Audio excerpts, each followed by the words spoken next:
Welcome back to the channel, Guardians. The final shape was revealed this week, and by pre-ordering the last DLC of the Light vs Dark saga, you will unlock a fusion rifle that is unique in so many ways. Yes, ladies and gents, I forked out the dosh plus the annual pass for the pre-order, and this weapon is worth the incentive. Today we are reviewing the Tessellation fusion rifle, why it feels like a true exotic, why it's so powerful, its contribution to PvP, and much more. Slap that like button if you do enjoy this video or simply find it informative. Let's begin. So, Tessellation is technically a kinetic fusion rifle of the 660 rounds per minute family, meaning it's an adaptive frame. Whilst it's technically classified as a kinetic weapon, it's the absolute opposite. It sits in the elemental slot and the weapon adapts its element type to the user's subclass. Yes, this works with all 5 elements, including strand and stasis, meaning you could run a loadout entirely composed of strand or stasis weapons. In PvE, the entire weapon's core functionality revolves around having a decent grenade build, setups that allow more than one grenade charge, such as Armamentarium Titans, or even the new Hunter exotic gauntlets that provide an additional grenade charge. The alt fire of this weapon, property Irreducible, consumes a full grenade charge, loading up a slow-paced projectile that, on impact, explodes, doing massive AoE damage, and on defeat, the projectile causes targets to explode, similar to how the chain reaction perk works.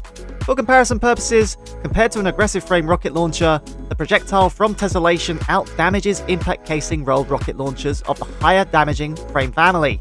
This was tested, as usual, at the Ogre encounter on the Grasp of Avarice dungeon. Look at those numbers, people. This is nuts. Of course, Tessellation does consume a grenade to get this going after all.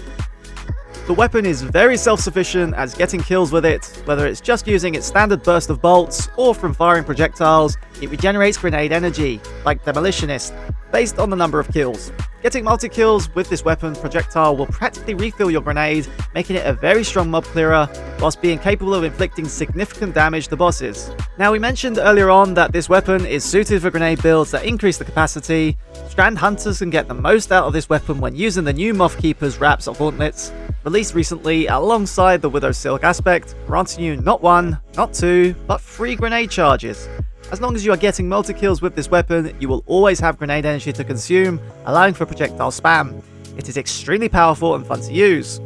With it being capable of working with any subclass element, it can inherit unraveling rounds on strand builds when using the propagation fragment. It can be used on arc builds to blind combatants with the beacons fragment on arc subclasses, and can also proc solar fragments on solar subclasses such as Empyrean and Tempering, extending radiant and restoration effects and spawning fire sprites on solar weapon kills respectively. Enjoying this video? Awesome! Please consider subscribing if you are new to the channel, or simply drop a like if you're finding it informative. Channel memberships are also available to those of you that want to go one step further. For more info, please see the link in the description. From a seasonal point of view, it is capable of proccing all the third column perks that generate orbs or tangles when using the matching element class, and can be used in champion content 2 this season, as fusion rifles have the capability to stun unstoppable champions when aiming down sights. It's a very strong weapon, and more importantly, fun. Capable of dealing massive damage to beefy combatants and wiping out grouped up adds, constantly being able to regenerate grenade energy, it's one of the weapons that will not be leaving my side in Season 22.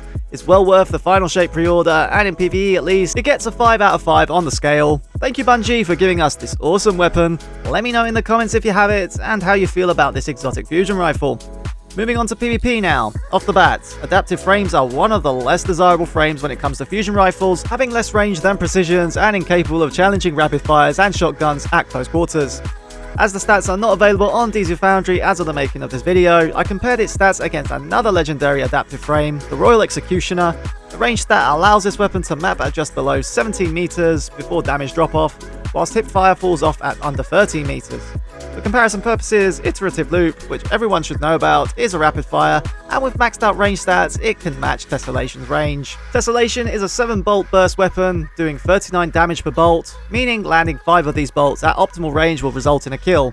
Its exotic perk is really not worth using in PvP, as it consumes your grenade, and let's face it, it's not worth burning grenades. Also, the speed of the projectile can be easily dodged as it travels slowly, meaning you need to ideally be at close quarters when firing. TLDR, don't alt fire in PvP. I would go as far as saying that it's not worth using this weapon over other legendary options due to its poor range.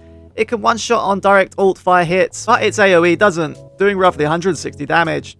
In other words, missing will cost you. It has 75 recoil control, making the burst tricky to control, and feels inconsistent, although at optimal range, it slaps. However, if you want to use fusions, just stick to precision frames. It gets a 3 out of 5 in PvP. It's decent fusion, but there are just better options out there. The exotic perk is a waste in PvP, and this weapon feels built for PvE anyway. There you have it, folks, a weapon that is unique and allows for all strand or all stasis weapon setups due to it sitting in the elemental slot, and is plain simply put, nasty. Let me know in the comments what you thought of this video, slap that like button if you made it to the end, and subscribe for future content. Next up, we have builds, and boy, we have lots of those this season.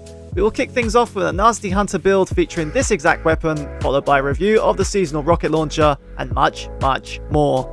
This was Plasma Alchemist. Your viewership is much appreciated. Until next time, see ya later.